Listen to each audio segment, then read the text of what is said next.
Hi friends, good morning. இன்றைக்கி என்ன சமையல் அப்படின்னு பார்த்தீங்கன்னா சோயா பிரியாணி தாங்க. ஸோ நான் என்னோடய ஸ்டைலில் நான் எப்படி வைப்பேன் அப்படின்னு உங்களுக்கு சொல்லியிருக்கேன். அதை தான் இந்த வீடியோவில் நான் வீடியோவாக எடுத்திருக்கேன். பிடிச்சிருந்தால் லைக் பண்ணுங்கள், மறக்காமல் நம்ம சேனலை சப்ஸ்கிரைப் பண்ணுங்கள். ஓகே ஃப்ரெண்ட்ஸ், இப்போ வாங்க நம்ம வீடியோக்குள்ளே போகலாம். இப்போ நம்ம அடுப்பில் ஒரு குக்கர் வச்சுட்டு தாளிப்புக்கான என்னெல்லாம் போடணுமோ, அதாவது பிரியாணி இலை, பட்டை, லவங்கம், ஒரு ஏலக்காய், ஒரு கிராம்பு அந்த மாதிரி போட்டுட்டு நல்லா தாளிப்பு கொடுத்துட்டு ஒரு பெரிய வெங்காயத்தை நல்லா நீட்டமாக கட் பண்ணி வச்சுக்கலாம். அதை போட்டு நல்லா பொன்னிறமாக வந்ததுக்கப்புறம் 2 தக்காளி, ஸோ சின்ன தக்காளியாக இருந்துச்சுன்னா ஒரு 4 தக்காளி எடுத்துக்கோங்க. பெரிய தக்காளியாக இருந்தால் ஒரு 2 தக்காளி எடுத்துக்கோங்க. நான் ஒரு 4 தக்காளி சேர்த்துருக்கேன். என்கிட்ட குட்டி குட்டியாக இருந்ததுனால ஒரு 4 தக்காளி சேர்த்துருக்கேங்க. சேர்த்து நல்லா வதக்கிக்கங்க. நல்லா வதங்கினதுக்கு அப்புறமா கொஞ்சம் புதினா அதுக்கப்புறமா கொத்தமல்லி, கருவேப்பிலை 3 சேர்த்துக்கங்க. நான் இந்த ரெசிபிக்கு கருவேப்பிலை அவ்வளோவா சேர்க்க மாட்டேங்க. ஏன்னா சாப்பிடும்போது ரொம்ப டிஸ்டர்பன்ஸாக இருக்கும் அப்படிங்கிறதுனால. மற்ற எல்லாமே கருவேப்பிலை நிறைய சேர்ப்பேன். ஆனால் இந்த ரெசிபிக்கு நான் கருவேப்பிலை கம்மியாக தான் சேர்ப்பேன். புதினா நிறையா சேர்ப்பேன். சரிங்களா? இந்த ரெசிபிக்கு நம்ம புதினா நிறைய சேர்த்தா தான் நல்லாயிருக்கும். பிரியாணியை பொறுத்தளவில் புதினா தான் அந்த இதுக்கு ரொம்ப டேஸ்ட் கொடுக்குறதுங்க. அதுக்கப்புறம் கொஞ்சமாக இஞ்சி பூண்டு பேஸ்ட் போட்டுட்டு கொஞ்சமாக போட்டால் போதும். என்ன நம்ம செய்கிறது தக்காளி எல்லாம் போட்டு கொஞ்சமாக தான் சோயா போட போகிறோம். அதனால் நம்ம கொஞ்சமாகவே போட்டுக்கிட்டால் போதும். இதே நீங்கள் மட்டன், சிக்கன் இது பண்ணிங்கன்னா கொஞ்சம் எக்ஸ்ட்ரா போடலாம். ஸோ இந்த ஸ்டேஜில் நான் மசாலா போடுறேன். மசாலா என்னென்னு பார்த்தீங்கன்னா சிக்கன் மசாலாவும் மட்டன் மசாலாவும் தான் கொஞ்சம் சேர்த்துருக்கேன். உங்கள்கிட்ட கரம் மசாலா இருந்தால் அது சேர்த்துக்கலாம், இல்லைனா பிரியாணி மசாலா இருந்தால் சேர்த்துக்கலாம். ஸோ என்கிட்ட 2 இல்லை, இந்த மசாலா இருந்தனால இது சேர்த்தேன். இதுவும் ரொம்ப நல்லா இருக்குங்க. ஸோ நான் அது இல்லை அப்படின்னா இந்த 2ஐயும் தான் மிக்ஸ் பண்ணி போடுவேன். ஸோ எந்த மசாலா இருந்தாலும் சரி அதுக்கு ஏற்ற மாதிரி மிக்ஸ் பண்ணி போட்டுக்குவேன். அது இல்லை அப்படிலாம் நினைக்க மாட்டேன். ஸோ இருக்கிற மசாலாவை நான் மேட்ச் பண்ணி மிக்ஸ் பண்ணி போட்டுக்குவேன், கலந்து போட்டுக்குவேன். ஸோ இப்போ பார்த்திங்கன்னா நல்ல ஒரு கிரேவி மாதிரி வந்துருச்சுங்க. சூப்பராக இருக்குல்ல பார்க்குறதுக்கே. இந்த மாதிரி வந்ததுக்கப்புறம் நம்ம ஒரு சோயாவை என்ன பண்ணியிருக்கோம் அப்படின்னு கொஞ்சமாக தான் நான் எடுத்திருக்கேன். நிறைய போட்டாலும் நல்லா இருக்காதுங்க. அதனால் கொஞ்சமாக எடுத்திருக்கேன். நல்லா சுடு தண்ணியில் ஊற வச்சு எடுத்து பிழிஞ்சு வச்சுருக்கேன். ஏன்னா அது நிறைய தண்ணி குடிக்கும், அதனால் நிறைய பிழிஞ்சு வச்சுருக்கேங்க. ஸோ இப்போ நம்ம நல்லா கலந்து விட்டுக்கலாம். ஸோ கலந்து விட்டுட்டு கொஞ்சமாக தண்ணி விட்டு நம்ம ஒரு மூடி போட்டு வச்சிடலாம். இன்னும் கொஞ்சம் நல்லா அந்த எண்ணெய் பிரிஞ்சு நல்லா ஜூஸியாக இருக்கும். அந்த சோயாவுக்குள்ளெல்லாம் போய் அந்த மசாலா இறங்கி அப்போ நல்லாயிருக்கும். ஸோ இப்போ பார்த்தீங்கன்னா எப்படி இருக்குது பாருங்கள். நல்லா அந்த எண்ணெய் பிரிஞ்சு நல்லா வந்துருச்சு. இப்போ பாருங்கள் நல்ல ஒரு கிரேவி மாதிரி ஆயிடுச்சு பாருங்கள். ஸோ இப்போ நான் 1 டம்ளர் அரிசி எடுத்து ஊற வச்சுருக்கேன். ஸோ உங்கள் வீட்டில் எத்தனை பேர் இருக்காங்களோ அதுக்கு ஏற்ற மாதிரி நீங்கள் தக்காளி, வெங்காயம் எல்லாமே கூட்டிக்கலாம். சரிங்களா? நான் அரிசி 1 டம்ளர் போட்டிருக்கேன்.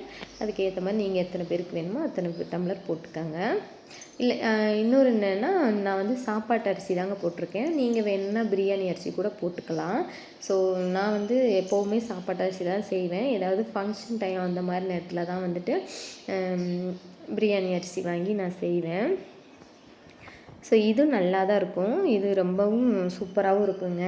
நான் சாப்பாடு செஞ்சிட்ருக்கும் போதே என் பொண்ணு எந்திரிச்சு வந்துட்டாங்க. அம்மா என்ன செய்கிற, பிரியாணி செய்கிற அப்படின்னு சொல்லிட்டு, வாசம் அங்கே வருது அப்படின்னு சொல்லிட்டு பின்னாடியே வந்துட்டாங்க.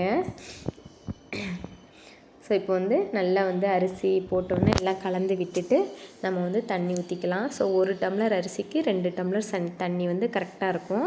நான் 2 டம்ளரும் ஒரு 1/4 டம்ளர் எக்ஸ்ட்ரா ஊற்றுறேன். நான் 4 விசில் விடுவேங்க. ஸோ இது நான் தெரியாதவங்களுக்கு சொல்கிறேன். அதாவது இப்போ தான் சமையல் கற்றுக்குறோம், தெரியல அப்படின்னு இருப்பாங்களே, அந்த மாதிரி உள்ளவங்களுக்கு நான் சொல்கிறேன். 1 டம்ளருக்கு 2 டம்ளர் ஊற்றிக்கங்க. ஸோ இந்த வீடியோவுமே நான் அவங்களுக்காக தான் டெடிகேட் பண்ணுறேன்னு சொல்லுவேன். ஏன்னா நானுமே ஃபஸ்ட்டு பிரியாணி செய்யவே தெரியலன்னு செல்ல தாங்க பார்ப்பேன், எப்படி செய்கிறது அப்படின்னு. ஸோ அதனால தான் சொல்கிறேன். எத்தனை பேர் அந்த மாதிரி இருப்பாங்க, அதனால் சொல்கிறேங்க. ஒவ்வொருத்தட்டையும் நம்ம ஃபேமிலியில் உள்ளவங்ககிட்ட கேட்டு சின்ன டிப்ஸ்களெல்லாம் தெரிஞ்சு வச்சு செஞ்சு இவ்வளோ தூரத்துக்கு வந்தது தான் நம்மளும். ஸோ நான் கொஞ்சம் இப்போ ஒரு பரவாயில்லாமல் செய்வேங்க. இந்த மாதிரி பிரியாணிலாம் கொஞ்சம் நல்லாவே செய்வேன். ஸோ கொஞ்சம் உப்பு பத்தலை, அதனால் கொஞ்சம் உப்பு போட்டுக்கிட்டேங்க. இப்போ வந்து லாஸ்ட்டாகவும் நம்ம என்ன பண்ணுறோன்னா புதினா தழை போடுறோம் சரிங்களா. இப்போ நல்லா கலந்து விட்டுட்டு உப்பெல்லாம் பார்த்துட்டு கடைசியாக குக்கர் மூடி போடும்போது நம்ம வந்து கொஞ்சம் புதினா தழை போட்டு இறக்கணும் அப்படின்னா நல்லாயிருக்கும். இப்போ கொஞ்சம் புதினா இருந்துச்சு, புதினாவும் போட்டுக்கிட்டாச்சு. ஸோ புதினா இதுக்கு ரொம்ப ஒரு நல்ல ஒரு வாசனையும் கொடுக்கும், ஒரு நல்ல டேஸ்ட்டும் கொடுக்கும். அதனால் புதினா கொஞ்சம் எக்ஸ்ட்ராவே போடுங்க, நல்லாவே இருக்கும். ஸோ என் பொண்ணுங்களுக்கு இந்த சாப்பாடு ரொம்ப பிடிக்குங்க. அதனால் ஒரு 2 வாரத்துக்கு ஒரு தடவை, ஒரு 2 நாளைக்கு ஒரு தடவை அந்த மாதிரி நான் பண்ணுவேன் எப்போயாச்சும். இல்லைன்னா சண்டே மோஸ்ட்லி இந்த மாதிரி கூட பண்ணுவேன். ஸோ இப்போ வந்து மூடி போட்டு வச்சிடலாம். ஸோ நல்ல விசில் விட்டு நான் வந்து ஒரு 4 விசில் விடுவேன். 4 விசில், சில பேர் வந்து 3 விசில் விடுவாங்க. நான் வந்து தண்ணிலாம் நல்லா வற்றுற அளவுக்கு ஒரு 4 விசில் விட்டுருவேங்க. இப்போ விட்டுட்டு நம்ம பார்க்கலாம். ஸோ பார்த்தோன்னே இறக்கணுன்னு பார்த்தோங்கன்னா இப்படி தான் இருக்குது. ஸோ விசில்லாம் போயிடுச்சுங்க. பார்த்திங்கன்னா சாப்பாடு நல்லா ஒட்டலை, நல்லாவே வந்துருந்து. வாசனையுமே ரொம்ப நல்லா இருந்துச்சுங்க. ஸோ சூப்பராக இருந்துச்சு. பார்த்திங்களா, நல்லா இருக்குல்ல. ரொம்பவும் மசாலா போடலைங்க, ஏன்னா காரம் அடிக்கும் அப்படிங்கிறனால ரொம்ப மசாலா போடல. காரம் சாப்பிடவே மாட்டாங்க குழந்தைங்க. நான் இதில் பச்சை மிளகா கூட சேர்த்துக்கல. நீங்கள் வேணால் பச்சை மிளகாலாம் சேர்த்துக்கிட்டிங்கன்னா இன்னும் கொஞ்சம் வாசனை நல்லா தான் இருக்கும். சரி, ஓகேங்க. இப்போ நம்ம வந்து லஞ்ச் பேக் பண்ணிடலாமா? வாங்க. ஸோ லஞ்சுக்கு வந்து எல்லாம் எடுத்து வச்சாச்சுங்க. கொஞ்சம் பீட்ரூட் இருந்ததுங்க, அதனால் பீட்ரூட் பொரியல் பண்ணிவிட்டேன். கொஞ்சம் வதங்கின மாதிரி ஆயிடுச்சு. பீட்ரூட்லாம் பார்த்திங்கன்னா வதங்குற மாதிரி இருக்கிற ஸ்டேஜில் நம்ம பொரியல் பண்ணோம்னா ரொம்ப நல்லாயிருக்கும். இங்கிட்டு பார்த்திங்கன்னா ரைத்தாவும் செஞ்சு வச்சுட்டேன். ஸோ அதை கொஞ்சம் அவங்க தொட்டுக்கட்டும், பீட்ரூட் வச்சுக்கும், அது உங்களுக்கு ரொம்ப பிடிக்கும். ஸோ அதையும் பண்ணிவிட்டேன். இங்கிட்டு பார்த்திங்கன்னா நேந்திரம் சிப்ஸும் கொஞ்சம் பாப்கார்ன் இருந்துச்சு, இல்லை ஸ்நாக்ஸ்க்கு வச்சுட்டேன். அவ்வளோதாங்க, இன்றைக்கான ரெசிபி இது தான். ஸோ என்னோடய காலை வேலையும் இது தாங்க. ஓகேங்க. ஓகே ஃப்ரெண்ட்ஸ், என்னோடய சேனல் பிடிச்சிருந்துச்சின்னா மறக்காமல் சப்ஸ்கிரைப் பண்ணுங்கள், லைக் பண்ணுங்கள். ஓகே ஃப்ரெண்ட்ஸ், பாய்.